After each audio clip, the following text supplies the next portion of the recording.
I feel the building that we put it on had a full-blown Allerton control system, but we wanted to put some additional temperatures on each floor, some additional sensors. We were curious about how that was running, and we actually were able to, by doing that, we put the system in, we were able to see that there were some zones not working right. But here it was, you know, semi-permanent. It can be a permanent location, but it's semi-permanent, so we could just kind of do it even for a short amount of time, rearrange the sensors, and you know, do case studies, and that's kind of nice.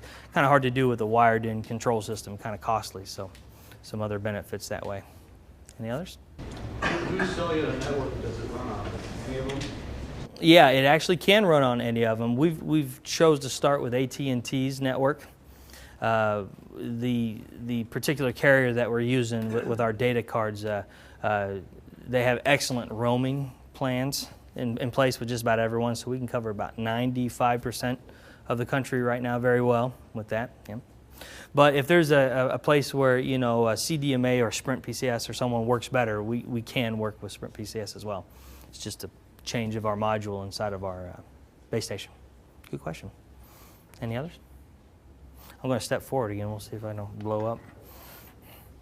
Okay, on our water sensor here, I was just going to show you. This is sensor number 198.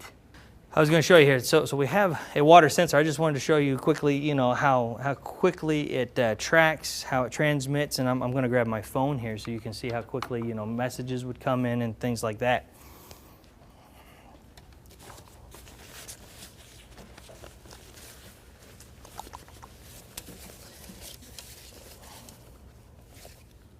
Happen to have my phone handy here, and we'll see if we can't give you a good demonstration of getting a message as well.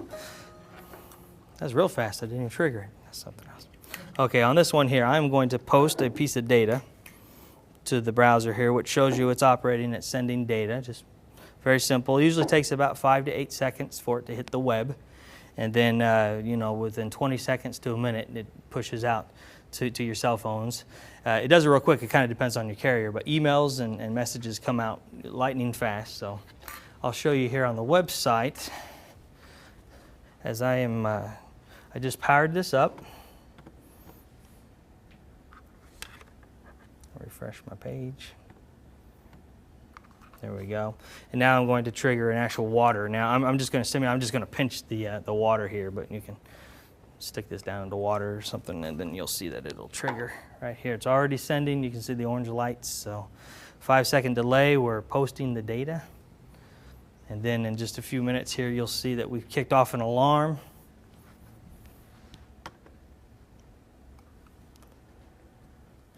You can see here that we had a reading, which is water detected just 0 minutes ago. So it's already in there.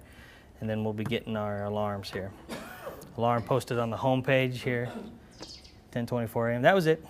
Sounds like a bird, but that was my thing. So that's how quickly you would know that we had water present, or whatever you attach this to was triggered. So it's very quick. And then in the message, I happen to have it's too small. Can everyone read this? No. On this thing here, it simply says, you know, this base station. It uses the naming structure that I put in. So this happens to say, you know, the NTEC base station, water detected from sensor, and I named this one like let's see, it was just water sensor, and so I would know when and where it went off. I'm also going to let go of this now, and it'll send an all clear that it was dried up. So.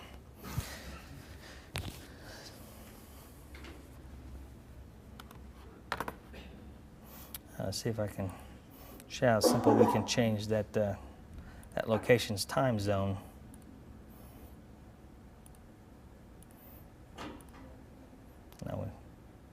That'll show up across the board at the appropriate time. So it's very flexible, very easy to work with, and actually most of this can be done even through a cell phone. Yep, there's the all clear. There you go. Now let me show you one site here where we'll try to find some data that we can show you that we can graph.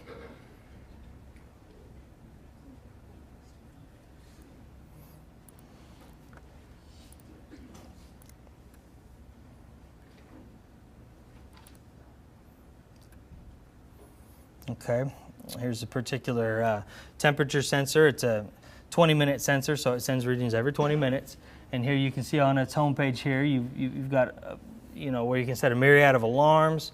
And here's where you can see the actual readings coming in for today. You can search back all the way, you know, up to a year in the past, and then you can also, you know, graph this. What happens after a year? We will archive the data. We hold on to it, but it gets archived, so it's out of the active database. It keeps it running smooth because, as you imagine, we built up a lot. But it'll be kept for some amount of time, and that'll just depend on how much data we start generating. Yeah, the terms guarantees a year, but we can still hold it in case you want to do, you know, maybe year-to-year analysis. Very beneficial. So here you can see you got some very simple graphing, and you see when it spikes, you can see every piece of data, and then what's really nice is you can graph multiple things on one sensor. Let's see if we have another temperature reading here. That one doesn't. Let's try humidity. Nope. At this point here, there's only information coming in from this one temperature sensor, but what's nice is you can stack these graphs on top of each other and compare, you know, outside temperatures to inside, refrigerator. It's very nice, all on one graph. Then you can print it. Okay. So in a nutshell, that's what the web portal looks like. Very versatile. We made it real straightforward to work with. So let me get back into our presentation. All right, we'll continue with questions and answers, but something to be said about the system right now with how it's set up. It's very versatile, very easy to work with. Like I said, we can take these sensors that we have here and apply them to lots of different problems. So, you know, I kind of challenge you to start thinking out of the box. The sorts of problems that you have, you know, I can give you a good, for instance, is talking with a particular bank about this system. They weren't really interested in the temperatures and things, but after discussing with them, like, well, what kind of troubles do you have? What's part of your daily routine that's kind of a hassle? And they said, well, we do have a backup generator, which is a little bit difficult to work with. It's supposed to run every Friday, 15 minutes as a test to make sure that it's right. It's a diesel generator. And every once in a while, if no one's monitoring it or watching over it, gets stuck and runs for hours until it's out of gas, and then it's a real, you know, hassle having to refill it and so on and so on. So then we started discussing, well, how can we monitor that for you? You know, maybe we can watch over that. And sure enough, there in their space, they had like a dome light, like an upside down cop car light inside their office, and that lights up whenever the generator's running, so people in the office know about it. I said, well, now that's real easy. We can monitor that light. When it's triggered, we'll know that it's running. And then we can set up alarms accordingly. If it runs more than, say, 20 minutes, it sends you the text. So, of course, that was just a, you know, kind of a round robin. We found a way to monitor that real easily. The existing sensors, we set up the alarms, and now they'll know if it, you know, they'll know that it does run. That was the key. They need to have a record of that, so they know that it comes on and off. And then also it lets them know if they get a reading for, like after an hour, you know, then they get an actual alert, so they can go up and turn that thing off, save some gas. So there's always some way to do it. So as you think about challenges you've got, little thing, you know, something that is kind of standalone in the middle of the floor, maybe a cooler, you know, it might be important to know that, but it's hard to get wires there. There's a lot of instances like that. Any other questions? Can it share a network? I mean, for instance, if I have a wireless modem for EMS, can it share that? No. This device here will have its own entirely, yeah. Yeah, go ahead. Does it have smoke sensors? We do not have smoke sensors at this time, and that stems mainly from the desire not to be a life safety or a security system. You know, we avoid the liabilities. But having said that, yes, it can be used.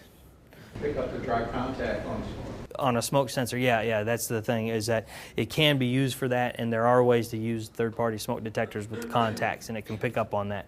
A good rule of thumb is as long as it's usually coming out of the panel and we sense it, then you're okay. You know, you just don't want anything to mess up your security system or have a signal going in. So, you know, dry contacts coming out of a security alarm panel or a fire panel, very easy to pick up on. Good question. Should you have another one?